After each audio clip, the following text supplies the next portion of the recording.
My Lords, you have already heard from my noble friend Baroness Jones of Moulsecoomb, a former Brexiteer who has seen the chaos we have already before this bill is enacted and has said she's had enough and wants to rejoin the EU, as the whole Green Party does. Now, I was initially going to have a chart of all the practical problems, but so many people have done such a great job on that already. The noble Lord Hendy on labour rights, noble Lady Baroness Young of Old Scone on all of the DEFRA issues and DEFRA's incapacity to deal with them, the noble Lord Trees, the issues being raised for the devolved administrations, which the government so often seems to ignore. That the government lacks the capacity to deliver the fantasy it's setting out in any kind of orderly way is clearly not stopping it. Or perhaps not being orderly is the intention of at least some parts of the government. In the financial sector, there's a lot of money to be made from chaos, as Naomi Klein showed us so clearly 2 decades ago in her explanation of the shock doctrine of disaster capitalism. It is very clear that this bill, should your Lordship's House not oppose it, will be a complete working out of the hashtag Tory chaos. And I would urge all sides of your Lordship's House to oppose this bill, to vote it down. We've heard from a barrage of crossbenchers and more than a few Conservatives how dreadful it is. The responsibility is in our hands. How bad does a swathe of Henry VIII clauses have to be before your Lordship's House takes responsibility? And that's a remark that I direct particularly to the benches to my right. Now, much has already been covered as speaker number 46. I'm going to aim not to go over old ground. Instead, I'm going to take a different approach to interrogate the government's own stated intentions with the bill and see how lacking in a base in realism they are.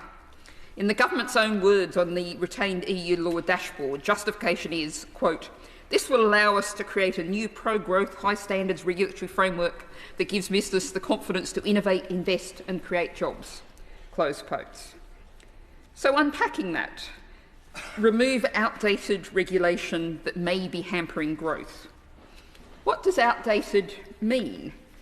Is a protection for nature, for workers' rights, for consumer rights outdated? Who's going to judge? And what kind of growth? We don't want growth, surely your Lordship's House will agree, in water pollution, air pollution or exploitation of workers. All-out growth, of course, is the ideology of the cancer cell. Now, create a high standards framework.